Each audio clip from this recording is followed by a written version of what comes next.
Good afternoon, everyone. Thank you for coming today. Obviously, it's a important city council meeting. Today is December 12th, 2023. This is a Prescott City Council voting meeting. We'll start with introductions and announcements. Mayor Pro Tem. From the new Mayor Pro Tem, yes, we have a few.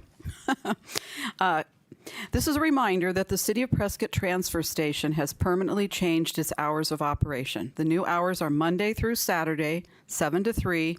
For more information about the transfer station and other solid waste services, go to prescottrecycles.com or call them at 928-777-1116. Number 2, Arizona's Christmas City events continue this weekend with the Christmas Village and the Kindle Market. Enjoy an enchanting old world style holiday market with holiday vendors, kids activities, horse-drawn carriage rides, live music, food, and drink. The event takes place on Goodwin Street between Montezuma and Cortez in front of the Prescott Chamber of Commerce. The hours are Friday from 4 to 8, Saturday from 11 to 8, and Sunday from 11 to 3. For more information, go to prescott.org. And the last one is the Prescott City Council will have one more meeting this year. Next Tuesday, December 19th, with a study session at 1 and a regular voting meeting at 3, right here in the council chambers. We hope to see you all here. Have a Merry Christmas, by the way. Thank you very much. We'll next have an invocation from Rabbi Eli Filler with the Shabbat of Prescott, followed by the Pledge of Allegiance from Mayor Pro Tem Cantelmi.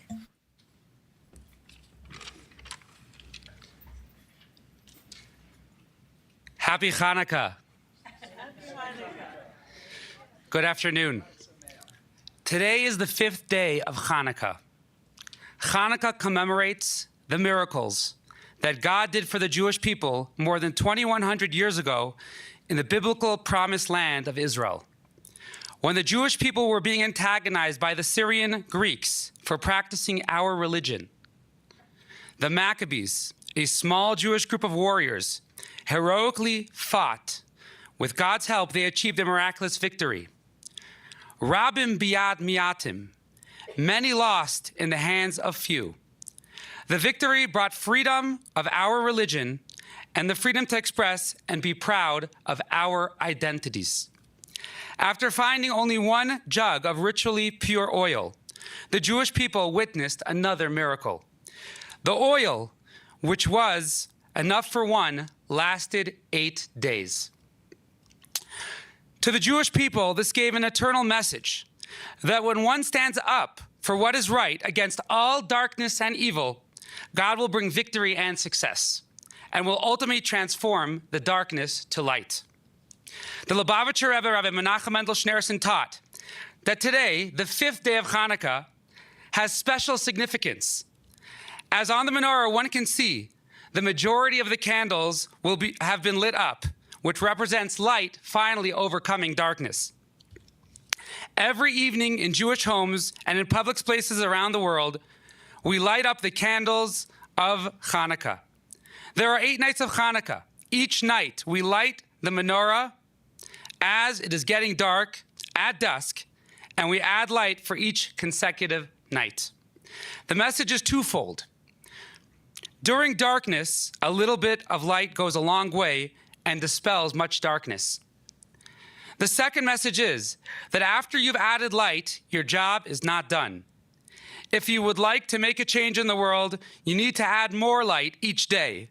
Spread the light, dispel the darkness, and one little light at a time, and thus change the environment, the entire world. This is something which requires constant work. With that in mind, we pray. Almighty God, Master of the universe, the members of this esteemed body, the Prescott City Council, convene here today to fulfill one of the 7 commandments that you issued to Noah and his family after the great flood. The commandment that all societies be governed by just laws. Grant, Almighty God, that the members of this council constantly realize that by enacting just laws and regulations, they are doing your will. I ask that you bless the mayor and all our council members with the peace of mind to fulfill these sacred duties. Let them be inspired to serve with integrity and justice, always acting with wisdom and compassion. And like the Maccabees, may they stand up for what's right in the face of darkness. Help them lead our city according to your will, so that all citizens are served fairly. Let their decisions reflect the values of truth, kindness, humility, and charity. May there be peace and harmony in the great city of Prescott, across the great state, country, and in the Holy Land of Israel, and across the entire globe. Vishaveha b'tzedakah, may all captives be redeemed with justice. May it be your will, Almighty God, that the efforts of the council members be successful, empowering all the individuals in this great city to be decent human beings, considerate of others, reverent of you, and ready to do their bit towards the ultimate goal of a perfect world in which your presence will manifest. And may we merit, Sha'asa nisim laviseinu, bayamim ahem bizman hazeh. Blessed is God who had made miracles for our forefathers in those days, in this time. Amen. Thank you, Rabbi. We'll now do the Pledge of the Allegiance.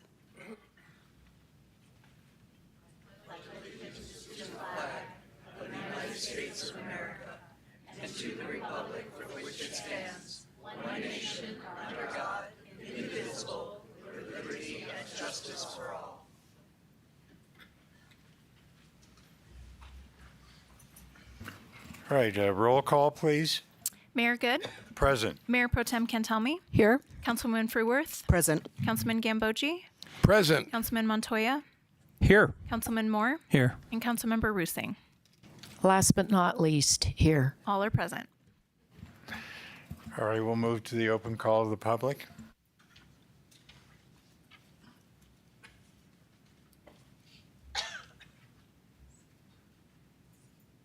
Sorry about that. Thank you, Mayor.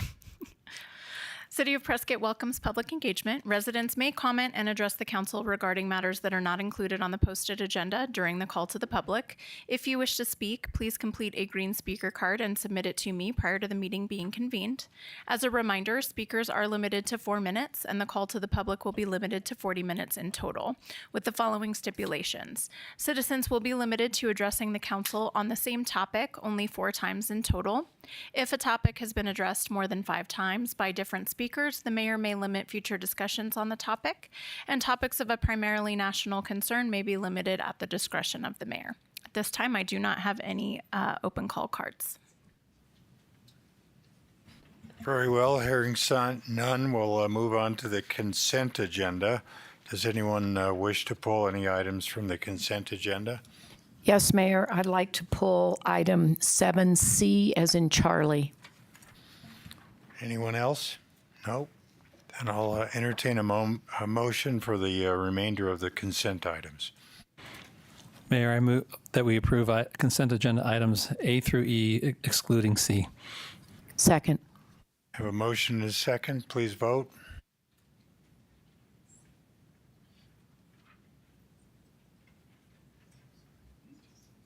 Passes 7-0. Very good. Councilmember Roosing.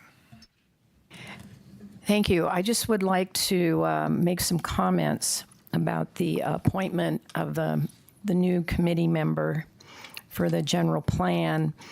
It will give this committee 3 of the same members that are also on planning and zoning.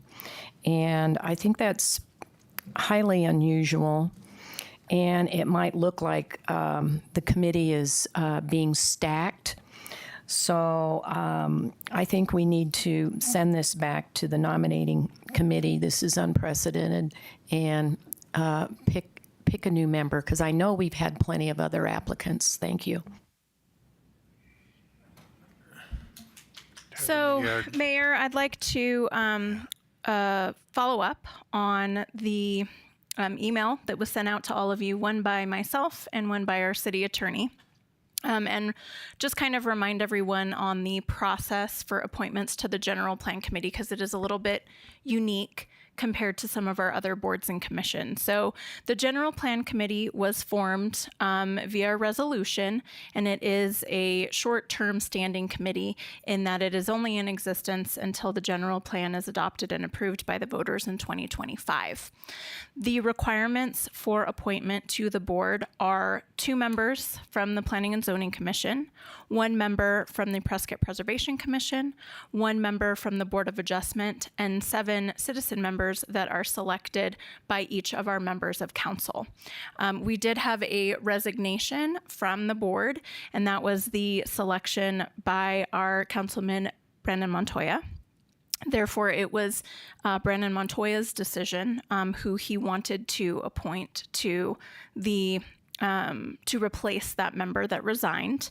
The resolution has to be amended when a change in appointments is made, which is why this is on a council agenda. There is nothing in the resolution that would preclude any one of you from selecting, if you had your member resign, that would preclude you from selecting a member that serves on the Planning and Zoning Commission or any other of our 26 active boards and commissions here at the City of Prescott. So that was all I wanted to say on that. I don't know, Joseph, if you have anything that you'd like to add, but that was essentially what the question was. To address the comment and to address procedure, if council were to vote no on this, which is within council scope, it wouldn't go back to the subcommittee for appointments. It would go back to the appointing member, which is Councilmember Montoya in this case. Thank you. Councilman Gambogi. Thank you, Mr. Mayor. I've worked with Tom Riley on the Planning Commission, and Tom has caused me to think a whole lot better than I normally would have. Then I heard there's a resolution that says there should be 2 members from the Planning Commission, and I thought it was cut and dry. But yesterday at a YMCA Board of Governance meeting, we were selecting officers for the upcoming year.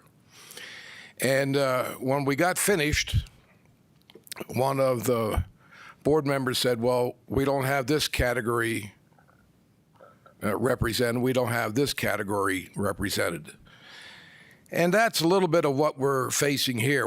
We don't have a category represented, but Mary Bennett, wife of Ken Bennett, made a point we should pick people based on their skills and abilities. When it comes to the general plan, we're in the second half of this football game. And one of our starting quarterbacks has gone down. So I would say at this point, we need a veteran, not a rookie, to fulfill this position. Thank you, Councilman Gambogi. Councilman Brendan Montoya. Thank you, Mayor. I appreciate Ted's comments there. I want to take a moment to describe my process for selecting a replacement to the General Plan Review Committee, since this has gotten a lot of attention. So that might be useful for you guys to understand how I came about the appointment that I made. When Deborah Thalcidas resigned from the committee in November, it was not clear to me what the process for selecting a replacement would look like. Shortly after being notified of the resignation, the city clerk informed me that I would be responsible for making the replacement appointment. I had a total of 4 residents of Prescott reach out to me directly and express an interest in serving on that committee. It was a difficult decision to make, as I consider all 4 to be capable of serving. Ultimately, I decided on Tom Riley because based on his experience and qualifications, they were superior to the other 3 candidates, to me clearly. To speak to that a little bit, Mr. Riley served on this council first as an appointed member, then winning the seat outright in a subsequent election. During his time on council, he served as a council liaison to the General Plan Review Committee in the 90s. Later in the 2000s, he served as a citizen member. Additionally, Mr. Riley served on the Yavapai County Planning and Zoning Commission for 10 years, with half of that time devoted as chair of that commission. Shortly after I joined this council, we were charged with making an appointment to this council to replace Jessica Hall, who resigned. Tom Riley was one of the finalists for that appointment. Now, that seat now held by Mayor Pro Tem Cantelmi. More recently, this council last month voted unanimously to approve the appointment of Mr. Riley to the vice chair of the Planning and Zoning Commission. Outside of Mr. Riley's extensive public service to this community, he has been an architect and licensed contractor in the area for more than 35 years. It is for all these reasons that I determined that Mr. Riley to be the most qualified candidate for this appointment that I was charged with making. And I'll add, I often do not agree with Tom's perspective on things, but much like Ted suggested, he almost always asks questions that I don't think of and that make my thinking better. And so I think Ted's point is very salient here. We have a general plan that is already in process, and we need someone who has a steady hand to come in and be part of that process. I've talked to Tom extensively about this. He thinks that it'll take him a couple weeks to get up to speed. I don't doubt that. I think he'll probably get it up to speed faster than that. And so, it wasn't an easy decision. The other 3 people who applied to me directly for this position were all very capable and dedicated citizens, but I really believe that Tom is the right person for the right time. Thank you. Councilman Moore. Thank you, Mayor. I just wanted to voice my support for Tom Riley for this position. While the resolution says that there should be 2 members of planning and zoning appointed, it doesn't say there can't be 3 or 4. It just says there needs to be 2. So exceeding 2 is not an issue, as the mayor has, as the city attorney has clarified and the city clerk has clarified. And I think as a member of council, it's really my duty to respect and uphold the appointment of a fellow council member. If this was Lois's or Connie's or Kathy's opportunity to appoint somebody, that's their right. That's their choice. Every council member is allowed to appoint 1 citizen to the committee.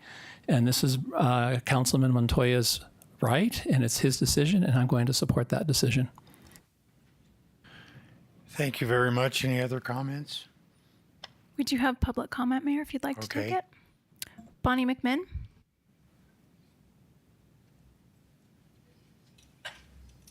Hello again.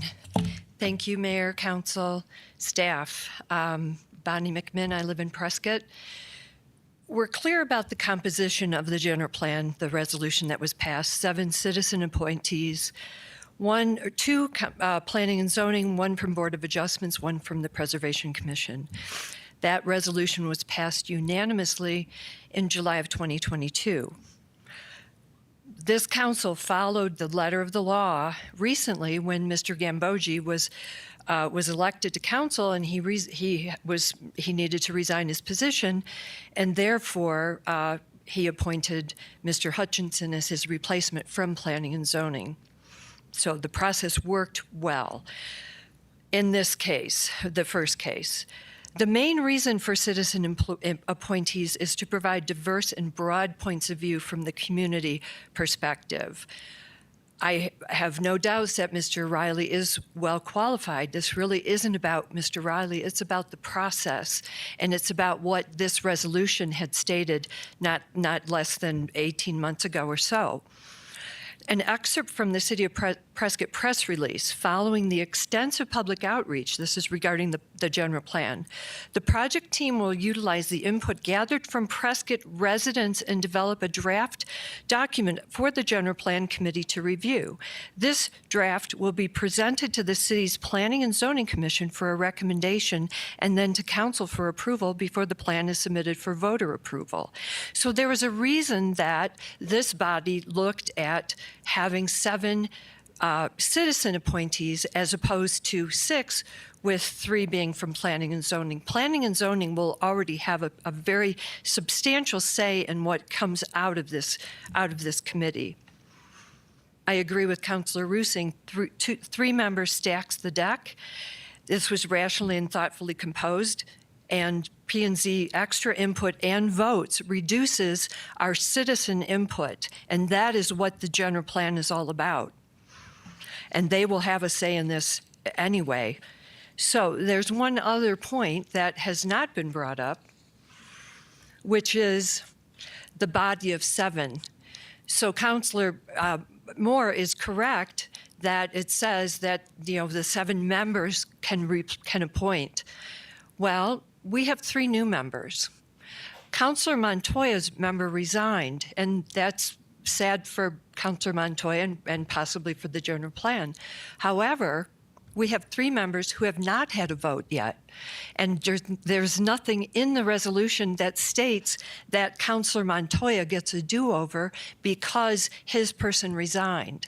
So there is a flaw in the resolution, and I would challenge this body to say that, I'm very dry here, that perhaps Councillor Montoya will get a vote in 3 more times. This is a very long-term, despite what the city clerk said, it's a 2.5-year commitment, and it's monthly meetings, et cetera. So there's a chance that others will resign, and we need a process for this. And I would suggest that we follow the resolution, make your adjustments afterwards, but why would we not follow the resolution as it's stated? And we have 3 members here who were not available last time. So Councillor Montoya will actually have 2 appointees to this general plan, at which it doesn't seem to be as balanced as it should be. Thank you.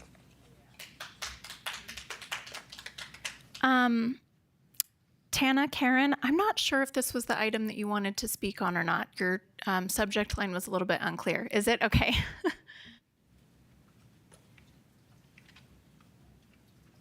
Sorry, I may be, council, city members.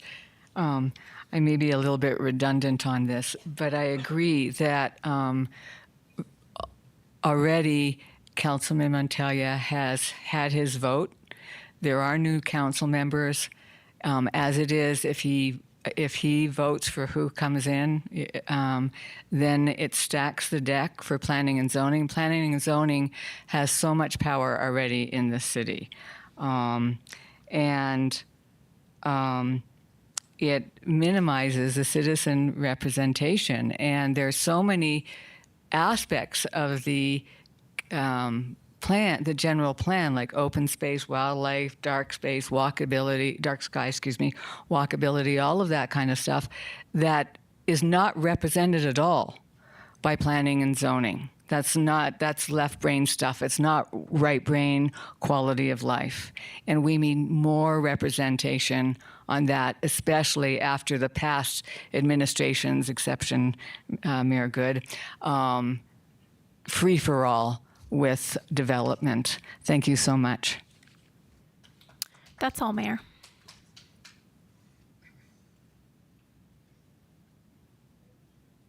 No question. Councilman Moore. Thank you, Mayor. Yeah, I would like to make some additional comments. Thank you, Bonnie, and thank you, Tana, for your thoughts. I don't believe that we are in violation of the resolution because while the resolution states, again, that there are to be appointed at least 2, it doesn't mean we can't have 3. And the resolution clearly states that each council member can appoint somebody. And that's, again, Councilman's right, Montoya's right to appoint somebody. That's following the resolution. I also want to make the point that I don't think you can pigeonhole people into classifications and say, well, just because they're on planning and zoning, they're not a citizen.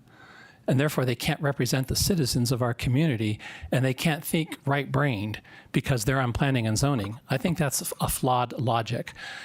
You can be on planning and zoning, and you can be a citizen, and you can represent the interest of the community. Just because you're on planning and zoning doesn't preclude you from doing that. I really have a problem with that mindset that yes, planning and zoning has authority, but they don't have the final say. The city council has the final say. We're the ones that make the vote. And so I continue to offer my support in behalf of Mr. Tom Riley.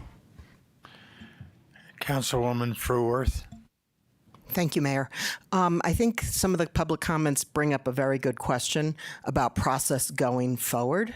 We have 3 council members here that have not had a vote at all on who's on this, and regardless if there is a resignation or something going forward, is it going to be Connie next that gets to pick? Is it going to be Lois? Is it going to be Ted? What's the process? I don't think our current resolution clarifies the answer to that. So I do think we have to also solve that so we don't have these questions moving forward with the public comments. Yeah, I understand what you're saying. Absolutely. We don't have anything in the resolution that addresses that. So obviously we have members on council that were not on council at the time that the resolution was adopted. So if, for example, the member of the General Plan Committee that former Councilman Sishka selected were to resign, then we would need to address how that would take place. I think that's definitely something that Joe Young and I can work on together in determining how that would happen moving forward. However, right now, the item before you is the appointment of a member that is still on council.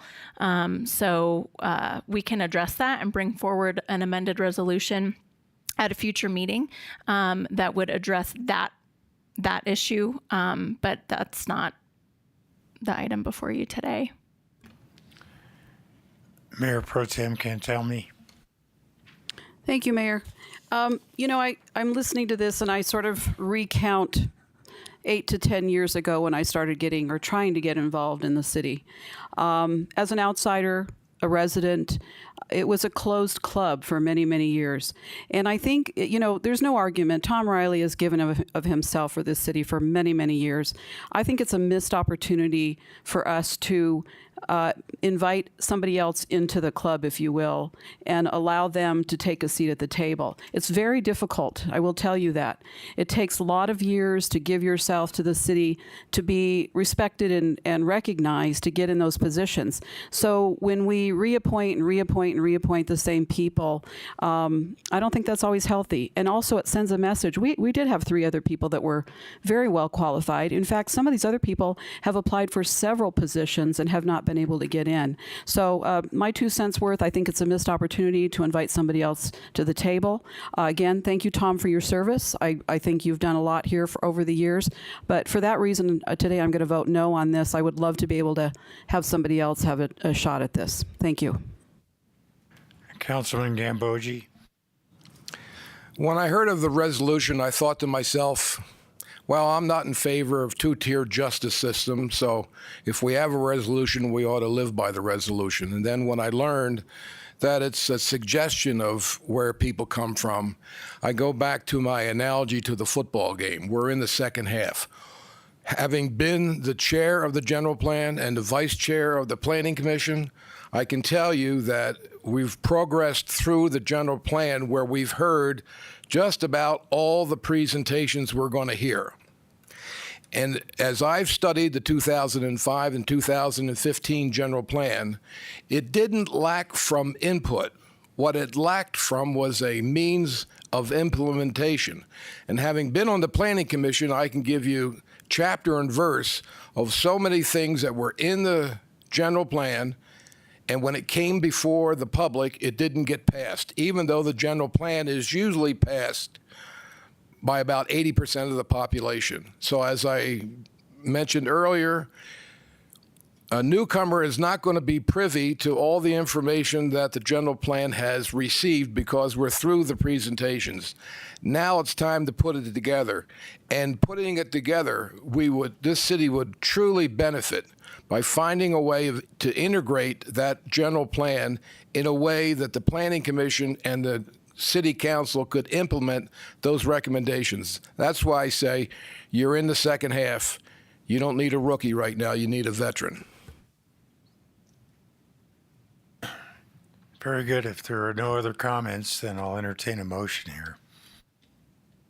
Mayor, I move that we approve consent agenda item C. Second.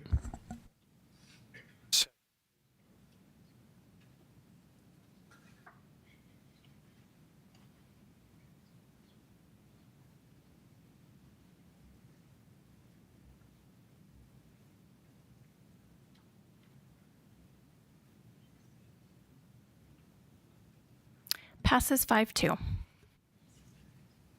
All right, we'll move on to our regular agenda. Our first item is the adoption of the resolution 2023-1875 condemning Hamas and declaring support for the Jewish state of Israel. We'll start this with a brief presentation by Attorney Rodney Glassman. Rodney was a candidate for the Attorney General's office in the last election. So welcome, Mr. Glassman, Esquire. Former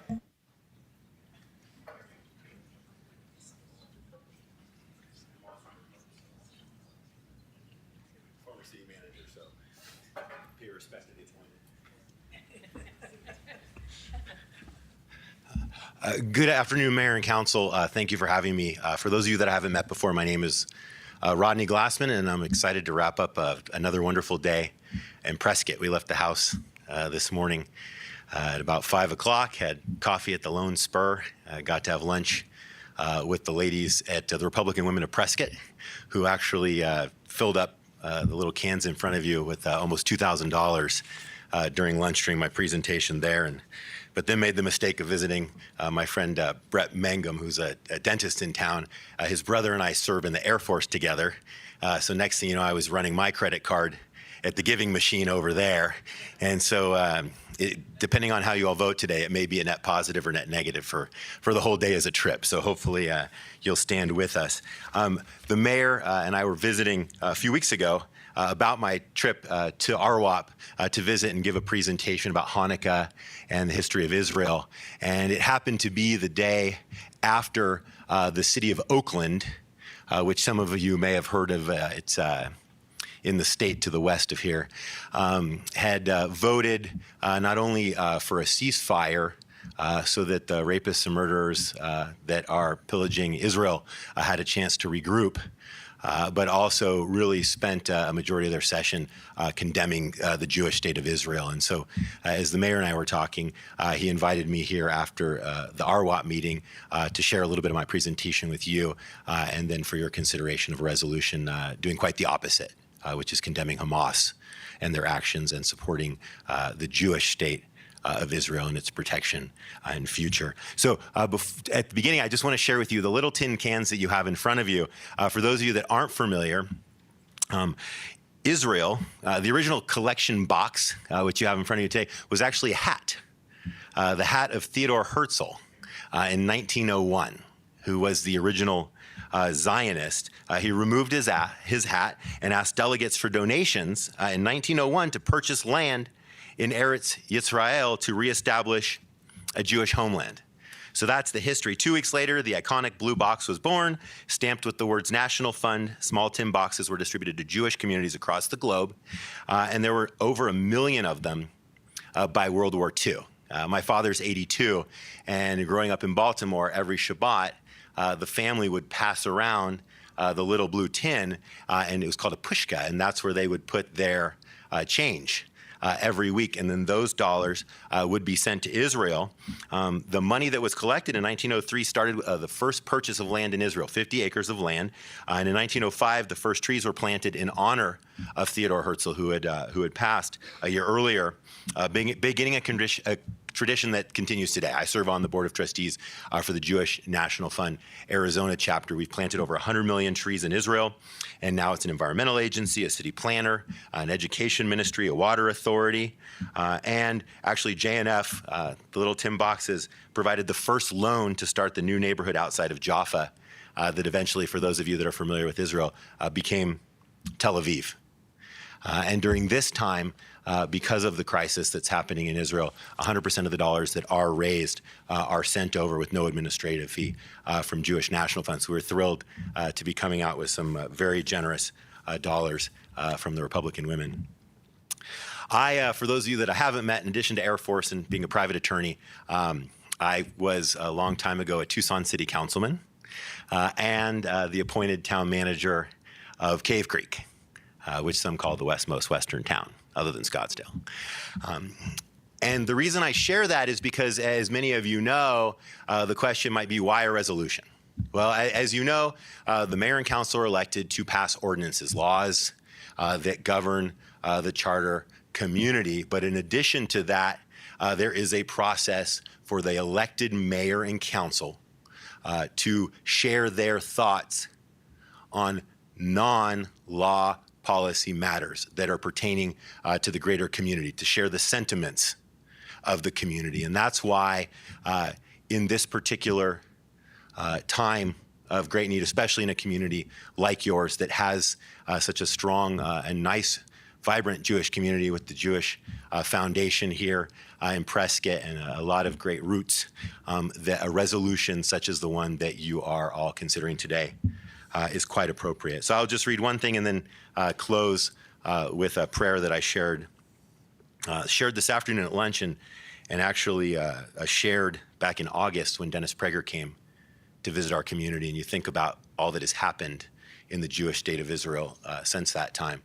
It truly is shocking. But the rapes and murders of October 7th by Hamas terrorists on Jewish Israelis have inspired the most abhorrent anti-Semitic movement since the Holocaust. In the weeks since, we have watched as elected officials, university presidents, and community leaders refuse to condemn these radical terrorists. It has been said, the only thing necessary for the triumph of evil is for good men and women to do nothing. And with that, I'd ask you to bow your heads, and I'll share the translation first. It's Shalom Rav. Grant abundant peace upon Israel, your nation, forever, for you are King, Master of all peace. And may it be good in your eyes to bless your nation Israel at all times and all hours with your peace. Blessed are you, Hashem, who blesses his people Israel with peace. And please bow your heads.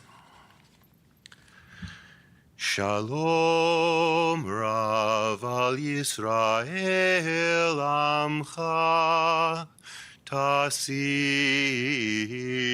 Leolam. Shalom Rav al Yisrael Amcha Tasim Leolam. Ki ata hu melech adon lechal ha-shalom. Ki ata hu melech adon lechal ha-shalom. V'torah v'einecha levarech et amcha Yisrael. Bechal et uvechal shah bishlomecha. Baruch atah Adonai oseh hashalom.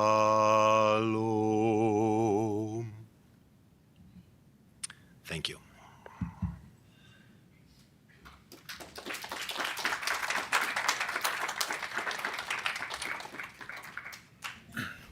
Now, I will say that I've received some comments from the public indicating that this is beyond our scope to address such a situation. But quite frankly, not only do we have a very vibrant Jewish community in our city, but we also have regulations and issues that our state treasurer will adopt and enforce from time to time when it comes to investments in our state treasury that supports the existence and the commitment to our ally in the Middle East, Israel. Some large corporations that have tried to divest their investments from Israel have generated our state treasurer's divestment of our state funds in their corporations. So we do have a not only a local but a state commitment to our fine ally in the Middle East, Israel. So I think when there's an opportunity for us to be able to step up and indicate our support for Israel and our Jewish community, from my understanding, we would be the first city in this state to adopt such a resolution. And I would hope that other cities and towns in the state would also join us in support of the Jewish state of Israel and condemning the barbaric and sadistic acts of Hamas that we've seen, even in a limited way. So with that said, I will read this resolution, and then we will individually vote to support it, and that will conclude our consideration of this. So I'll start by reading the resolution. A resolution of the City Council of the City of Prescott, Arizona, condemning Hamas and declaring support for the Jewish state of Israel. Whereas the Hamas terrorist organization launched a brutal, highly organized, and unprecedented attack upon Israel and its citizens in the early morning hours of October 7th, 2023. And whereas Hamas has been designated by the United States as a foreign terrorist organization and was founded with the stated goal of destroying the state of Israel, and whereas in its attack, Hamas has killed over 1,200 innocent civilians and taken hostages from a variety of countries, including Americans, hundreds of Israeli children, women, elderly, and infirm civilians hostage. And whereas in its attack, Hamas has fired thousands of rockets against Israeli population centers in an attempt to kill untold numbers of innocent civilians, and whereas the timing of this Hamas terrorism operation to coincide with the observance of the Jewish Sabbath and the celebration of the Shemchat Torah holiday demonstrates the intent to maximize civilian casualties.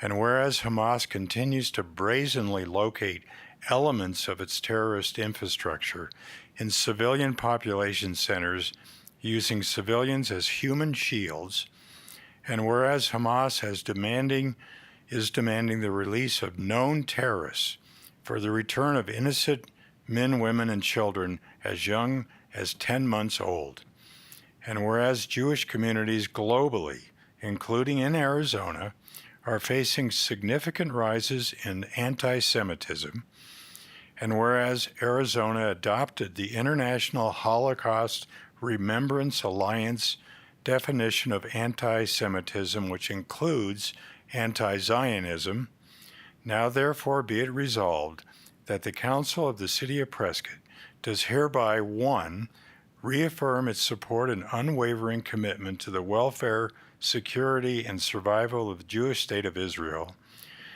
2, recognize Israel's right to act decisively and unilaterally in self-defense to protect its citizens. 3, express its support for Israel's right to pursue, without interference or condemnation, the elimination of Hamas. 4, convey its most heartfelt condolences to all Israeli victims, as well as their families and communities. 5, call upon Prescott law enforcement to remain vigilant in protecting Israeli Americans, Jewish Americans, and all supporters of Israel from acts of crime and unlawful discrimination that tend to manifest at such times. 6, encourage all other Americans to likewise condemn Hamas, as well as any official body that refuses to recognize Israel's right to act decisively in self-defense to protect its citizens. And 7, call upon the United States to provide all assistance as may be required to support Israel in defense against Hamas and all other terrorist organizations. Passed and adopted by the City Council of the City of Prescott, Arizona, this 12th day of December, 2023. So before we raise our hands to support this resolution, I will entertain comments from the public. Steve Karos.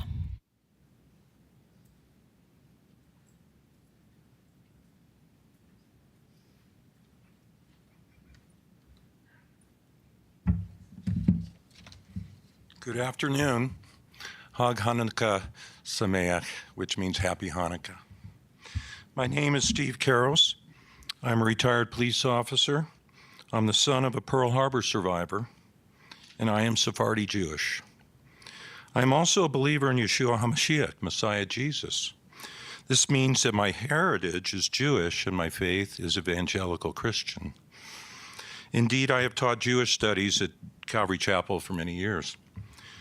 I am here today to encourage this council to properly and appropriately vote to condemn the evil terrorist group Hamas and to stand against the ignorant anti-Semitism sweeping our nation as if we were 1930s Germany. This is a photo of my youngest son. His name is Yared. This was taken in Gaza. What you are looking at is a young elite 890 IDF paratrooper, or in American parlance, a commando. But this photo was not taken in 2023, it was taken in 2008. The IDF was there to try to stop the constant and relentless rockets and missiles being fired at Israeli and Arab citizens of Israel. Hamas never stops its terror. Yared now suffers PTSD from his experiences in Gaza. This was due to having been forced to shoot young teenage boys armed by Hamas with grenades and sent against the IDF lines at night. The purpose of this was to generate global propaganda that Israel was killing non-combatant young Gazans. Yared also discovered a mentally retarded boy chain staked on the floor of a storage shed, lying in his own filth, with a food and water dish nearby as if he were a dog. This was less than 50 meters away from several Hamas mansions in the upscale Gaza neighborhood of Ramallah.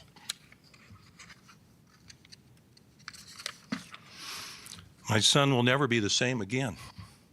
Nevertheless, he has answered the recent reservist call up from his home in Jerusalem, although he won't be able to be in a combat role.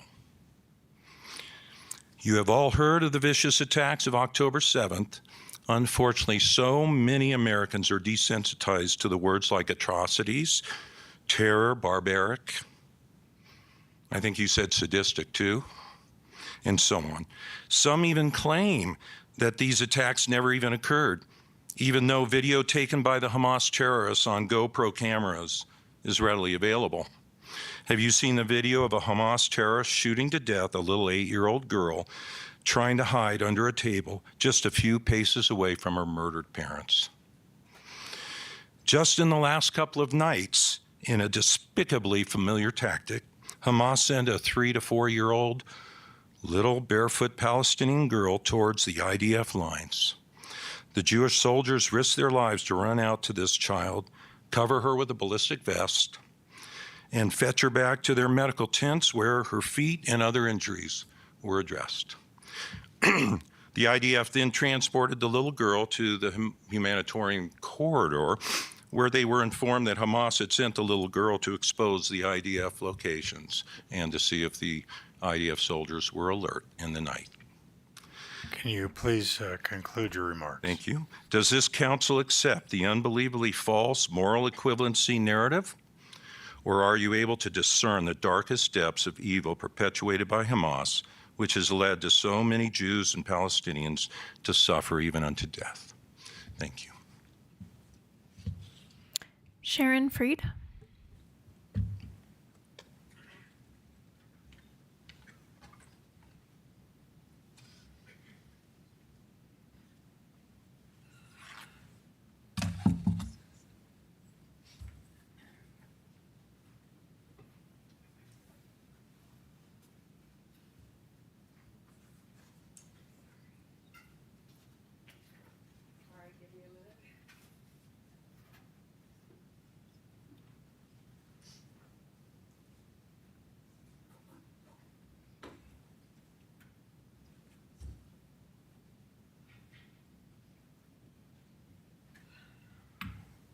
Good afternoon. Can you hear me? Okay. Can you hear me now? Okay, thank you. Good afternoon. My name is Sharon Freed. I am Jewish. I am American, and I'm an Israeli. My family moved to Israel when I was a teenager. Katyusha rockets landed in the Sea of Galilee where friends and I were swimming. Another one landed a short distance from my family's apartment. I served in the Israeli military during the Yom Kippur War 50 years ago. Missiles flew over my apartment during the Second Lebanon War. And as I would drive to work, I would have to leave my window open so I could hear the whistle if a missile was coming overhead so I could stop my car and seek shelter. I have been to so many funerals in Israel of people I knew or were sons and brothers of people I knew. My heart broke many times, but on October 7th, it broke into so many pieces, I don't know if I can ever put it back together again. The Hamas Nazi terrorists perpetrated a second Holocaust on over 1,200 beautiful, innocent Israelis, from babies to grandparents, barbarically mutilating, beheading, burning, and raping in an unprecedented attack of unbearable, horrific dimensions. In addition, they viciously kidnapped 241 Israelis and non-Israelis. Some have been returned, some have been murdered in Gaza. And per the testimony of those who were released, Hamas drugged them, abused them, sexually assaulted them, leaving them with scars for life. I brought some of the hostages with me here. You can see their pictures. Gal Goldstein Almog, who is 11 years old, looks just like my son did at the same age. He's now 36. Erez Don Calderon, 12 years old, was beaten and forced at gunpoint to watch the Hamas massacre videos of the barbaric atrocities. Little Kfir Bilbas, 10 months old, he's 12 months old. And his older brother, Ariel Bilbas, 4 years old, the famous redhead brothers. Do we know where they are?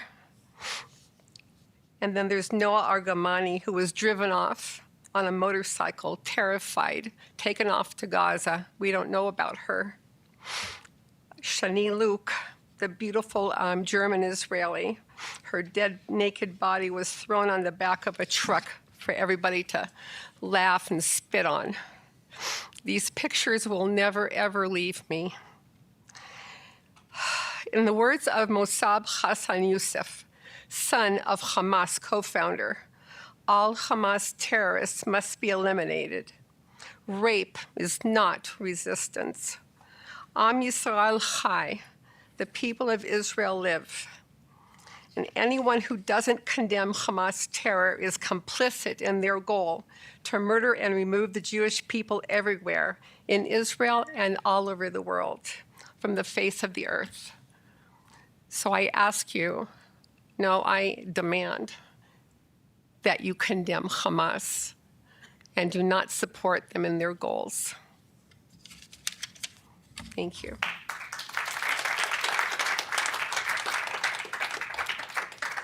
Stephen Marcus.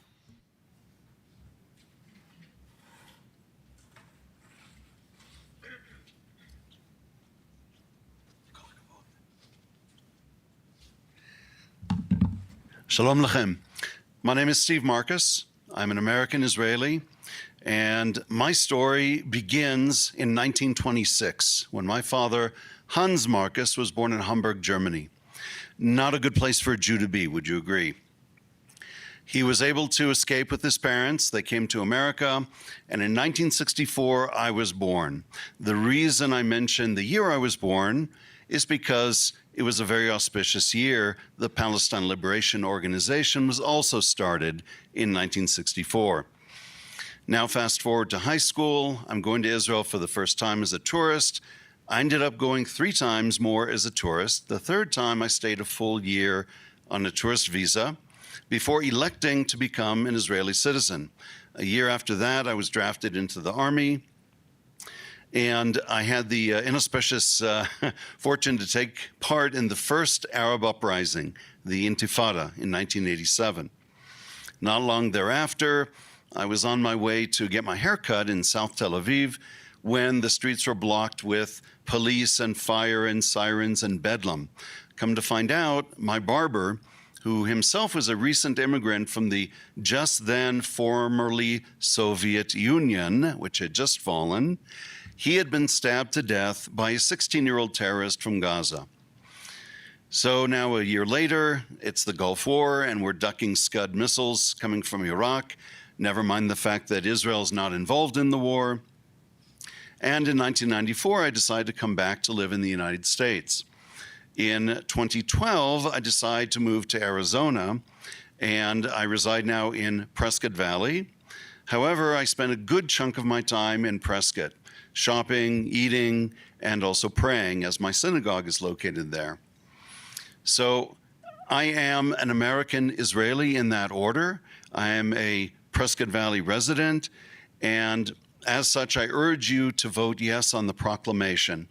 And by the way, whenever people ask me what Israel is like, I always say it's very, very similar to both California, where I left, grew up and eventually left, and Arizona, where I live now, in the south and in the east. It's very dry and very arid. In the middle, it's a fair to midland combination, and in the north, it's very, very similar to the north of Israel, which is alpine. And in fact, I lived on a kibbutz on the Lebanese border, and it reminds me very much of Flagstaff. I urge you to vote yes on the proclamation. Thank you very much. Am Yisrael Chai. That's all, Mayor. The conclusion of our public comments, I will make a motion that we adopt this resolution 2023-1873, a resolution of the City Council of the City of Prescott, Arizona, condemning Hamas and declaring support for the Jewish state of Israel. Second. Have a motion and a second. Please vote.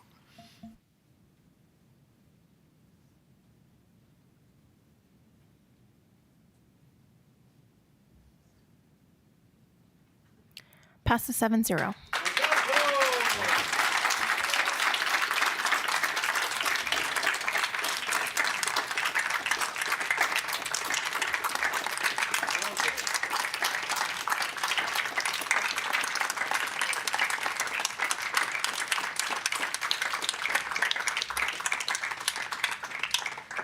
Thank you all for coming, and I'm quite proud of this council and our adoption of this resolution. And as I said, I hope there are other cities and towns in this state that will follow our lead.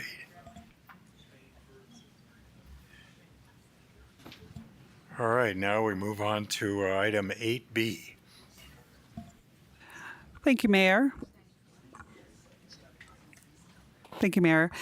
This item is the approval of a contract extending the water service agreement with TC Development for Phase 2 of Sterling Ridge subdivision. Sterling Ridge is located north of Rosser Street off Tamarack Lane. The original water service agreement was approved in 2005 and was for 32 single-family lots for a total of 11.2 acre-feet of water annually. The contract was amended in 2019, and today with a reduction in some of the water usage, and today they're requesting a second extension for a three-year period, and includes some adjustments to the overall water budget again. So this was approved by the Water Issue Subcommittee in November, and we have Public Work. Oh no, we have Brian Ruiz here to answer any questions regarding this item.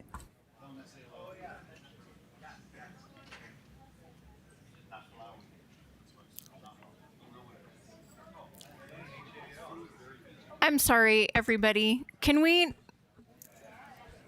have other business that we need to conduct during this meeting? If everyone can quiet down a little bit or exit, thank you.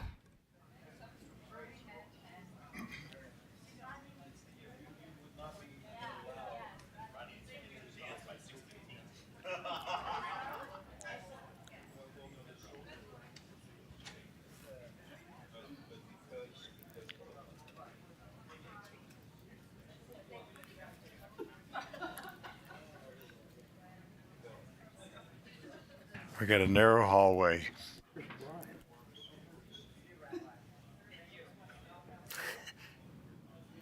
Okay, Brian, I think you can proceed. Actually, we don't have a presentation for this, but if you had any questions about it, we were certainly willing to have someone here to answer those questions. Yeah, I think my understanding of this is the project has been proceeding, although at a rather slow pace. So to conclude their project, they need this extension. Am I correct? Correct. That is correct. And the developer is here in the audience, so if there's any questions he can directly answer, they're available. Councilmember Rusing. Thank you. So, Brian, as I understand it, this is an infill project, and under the new extension, not only are the new homes that are going to be built, but also the current homes, they're all going to be under the new allocation of 0.17 acre feet.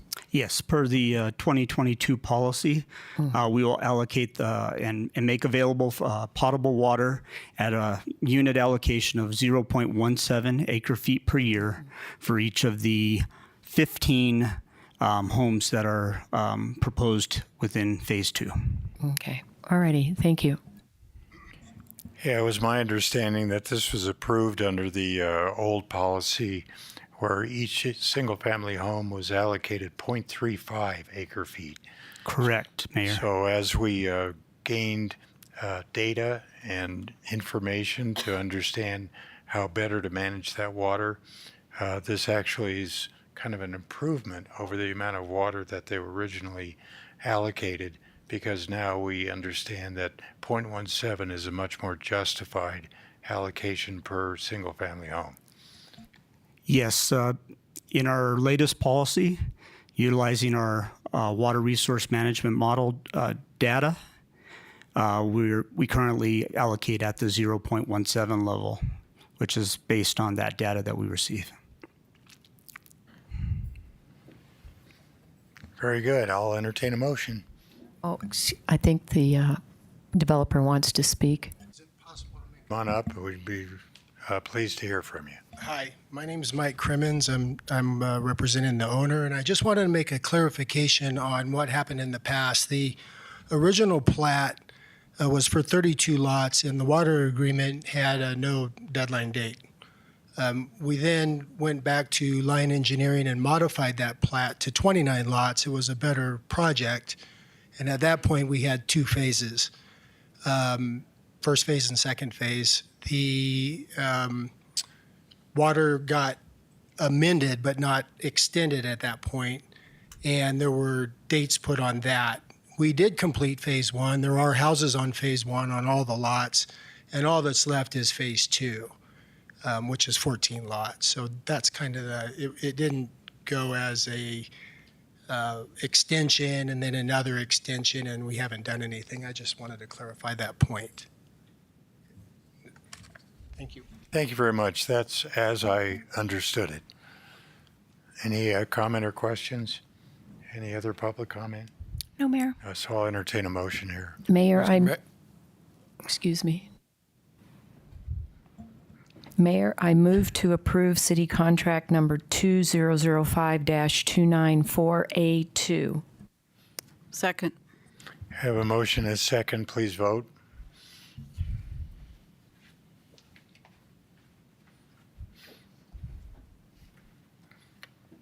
Passes 7-0. Congratulations and good luck with completing your entire project. I will now move to item 8C. Thank you, Mayor. This item is the approval of a notice of intent to increase water and wastewater rates and set a public hearing regarding the water and wastewater rates. So as you have heard from staff, from Mark Woodfill, that we would be updating our water and wastewater rate study. And this is the first step in the overall requirements that we have per state statute, which is that we have to do a notice of intent, and then we have to hold a public hearing. Staff intends to bring the proposed rate adjustments to council for review prior to any formal action. The earliest you will hear take any action on this would be during the public hearing scheduled for March 12th. So that's the date we have scheduled for the public hearing. So today is just the adoption of the notice of intent and to set the public hearing. And I do have Lars here, our Deputy Finance Director, to discuss this item any further or if you have any questions. Well, thank you, Lars. Good to see you. If we don't have a presentation, then it's just a matter of, does anybody have any questions regarding this?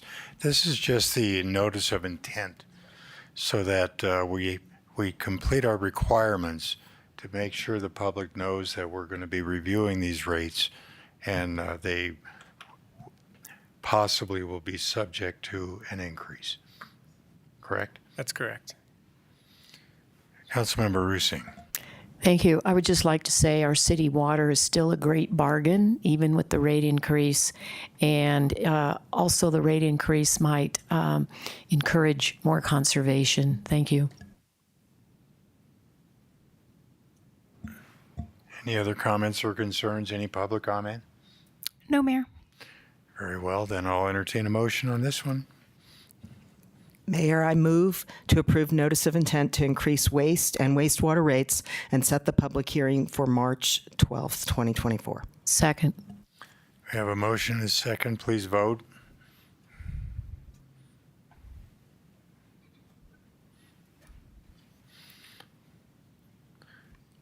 Passes 7-0. Very well. Thank you very much, Lars. All right, we'll move to our liquor license item 9A. Thank you, Mayor. This is a public hearing and consideration for an owner transfer Series 6 liquor license application from Ronald Cecil Owsley, applicant for Prescott Frontier Days Rodeo, location 840 Rodeo Drive. The application fees have been paid. The signs have been posted for the required 20 days, and staff has reviewed the application and determined that it is in compliance. No public comments have been received.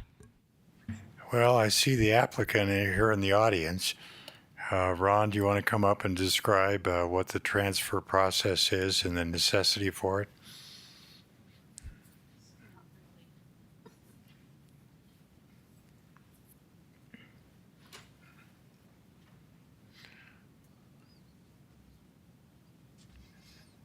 Mr. Mayor, Council, I thought I was in trouble when you said my middle name. I haven't heard that publicly in years. Anyway. Well, we apologize. It was on the application. Yeah, I don't know who filled that out. So we have operated with a beer and wine license for all these decades.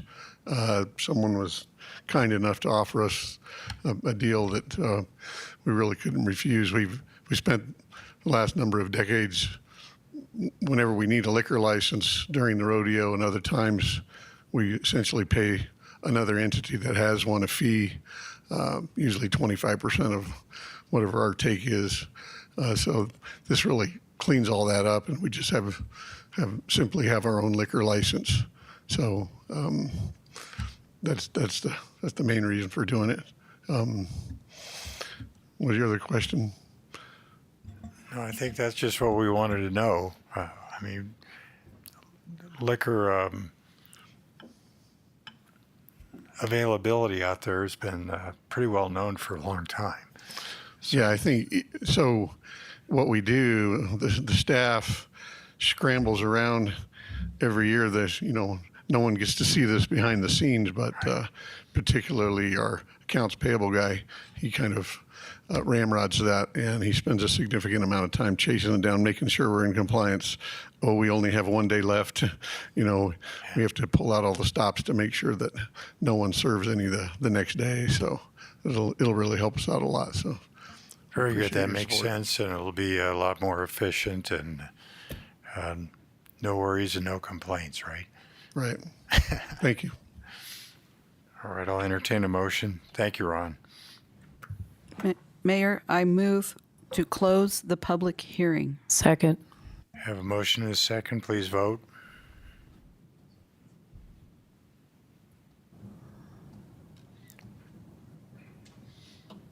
Passes 7-0. All right. And Mayor, I move to approve with no recommendation for liquor license number 259783 for an owner transfer Series 6 bar liquor license application for Prescott Frontier Days Rodeo, location 840 Rodeo Drive. I think your motion is to approve. Yeah, making a, yeah. What did I say? Make a to approve. You said Sorry. no recommendation. A recommendation. There's three options Right. that the council has. It's to approve, to deny, or to make no recommendation. So would you like to do one, I two, thought or I said three? approve. You did, but then you said no recommendation after. Do I have to say it over again? Yeah, go ahead. Yes, please. God. Boy. Okay. Mayor, I move to approve for liquor license number 259783 for an owner transfer Series 6 bar liquor license application for Prescott Frontier Days Rodeo, location 840 Rodeo Drive. Second. Motion is second. Please.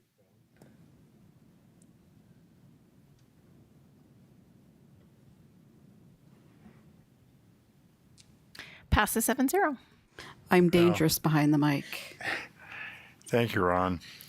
All right, we'll move to item 9B. Public hearing and consideration for two liquor license applications for the Cortez as follows. Number 1, an owner transfer Series 6 bar liquor license application from Jeffrey Craig Miller, applicant for the Cortez, location 123 North Cortez Street. And 2, a new Series 6 liquor license application from Jeffrey Craig Miller, applicant for the Cortez, location 123 North Cortez Street. The application fees have been paid.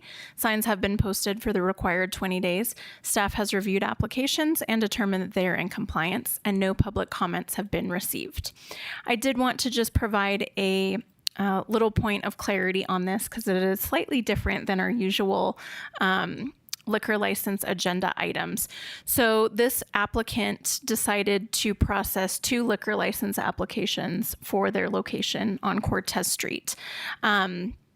Generally, we only see either an owner transfer or a new application, but I did speak with the DLLC and sought clarification that the way that this application was processed was just fine, and they would just need a recommendation on both. So council will actually take 4 actions on this one rather than the usual 2. So you have to close the public hearing for the owner transfer, then make the recommendation for the owner transfer, and then close the public hearing for the new license and make the recommendation for the new license. Okay. Well, I'm a little confused. Why do we have 2 license numbers? Because there were 2 different applications by the owner. So they likely received a transfer from another applicant holder and then are applying that to their new business. So they're having to process it with 2 separate applications. So they'll still only hold 1 license for the location, but it's done in 2 steps rather than 1. Thank you very much for clarifying that for me. Is the applicant here? I think this No. is the, used to be the old Asta. Yes, Old Astra Brewing Right, location, and then correct. It was the Granite. Previously, Granite Brewing. All right, well, very well. I'll entertain a motion on the first action. Mr. Mayor, I move to close the public hearing for the owner transfer. Second. Motion and a second, please. I'm sorry, who was that second? I heard 2 voices. All right, Councilman Moore. Okay, Councilman Moore.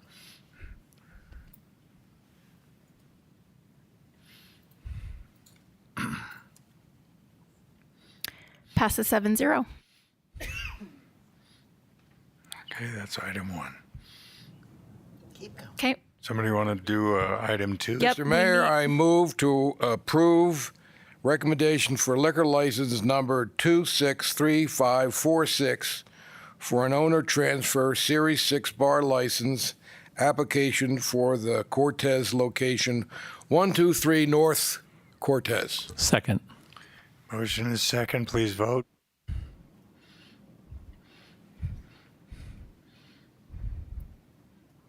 Passes 7-0. All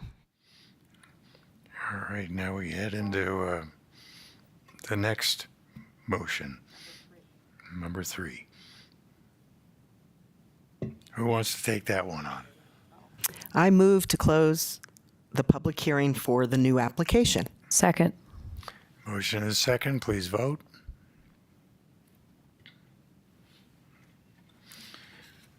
Passes 7-0.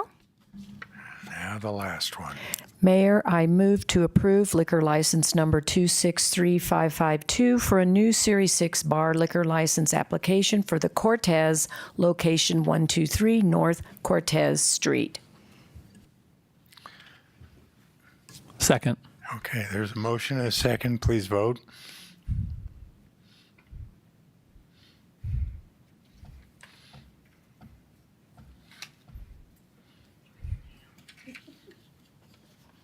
Passes 7-0.